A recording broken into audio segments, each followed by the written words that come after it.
At 8 o'clock in the morning, the Berkshire town of Windsor is already alive to another working day. Preparations at the castle are well underway. Everything in the staterooms, scene of many state and official occasions, is given detailed and careful attention. And for the men and women who are anxiously making their way to the castle, it's the culmination of many weeks of preparation. It's the day of their investiture at Windsor Castle.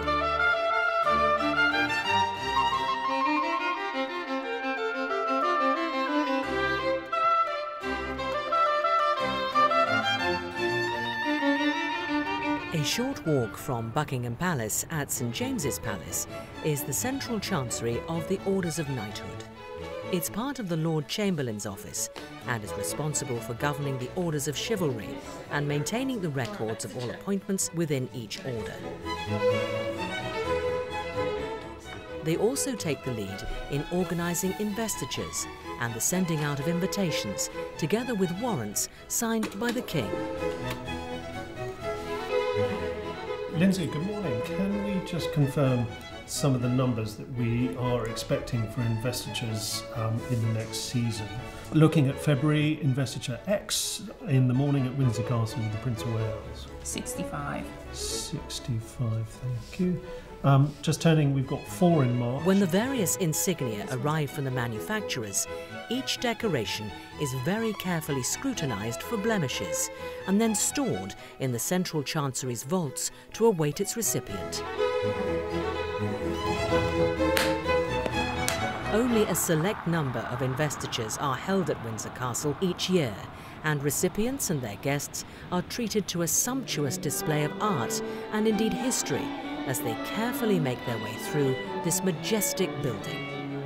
The honours system and the concept of the investiture as we know it today is relatively new, given that the history of the monarchy spans over 1,000 years.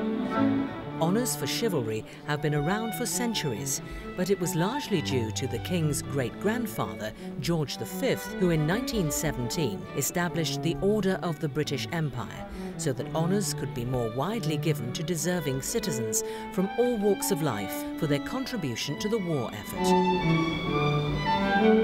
With the ending of the First World War and the armistice in 1918, King George extended the range of recipients to include those from the world of science, the arts and literature, as well as the voluntary and charitable sectors.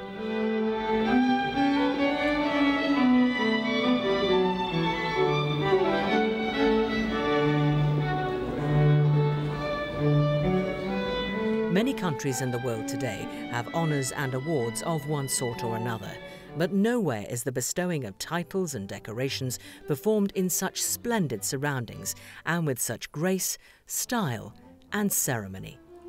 Helen, Mrs. Fadipe, for services to town planning. I think one of the most important aspects of an investiture is to be able to reward in a suitable way the selfless service and dedication of so many of these remarkable people. People who've dedicated their lives in all sorts of sort of unseen areas. I'm aware, only too aware, that for the vast majority of people who come to an investiture, it is a very important moment in their lives when they're being given an honour and a reward and a thank you for all the marvellous things they've done. When talking with the recipients at these investitures, I'm reminded of all of the great things that they have done to earn their awards, the long service that they have given throughout their working lives, the considerable achievements they have reached, and the selfless commitments they have made to their communities. Those who have deserved recognition do get reached by the honour system, and I've met many of them in my travels around the UK and elsewhere.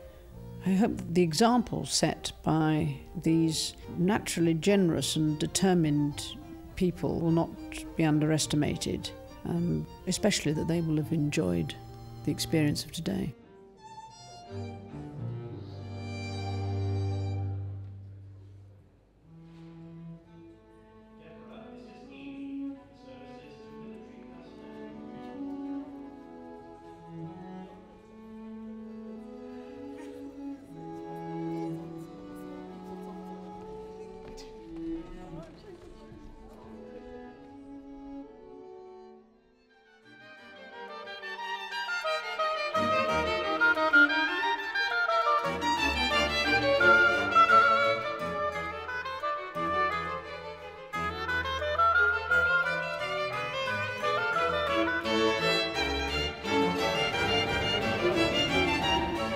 as today's investiture comes to an end, there can be little doubt that the day will have given lasting pride and pleasure to all.